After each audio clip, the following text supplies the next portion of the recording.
చూచి ఈ లోకంలో ఎందరో అవమానపరచి హేళన చేసిరే.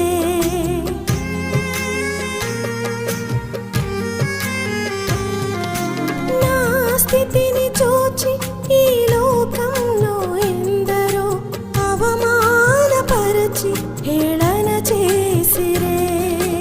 అయినను యేసయ్యా నీ ప్రేమతో నన్ను కౌగలించి నీ హక్కున చేర్చుకొంటివే. అయినను యేసయ్యా నీ ప్రేమతో నన్ను కౌగలించి నీ హక్కున చేర్చుకొంటివే.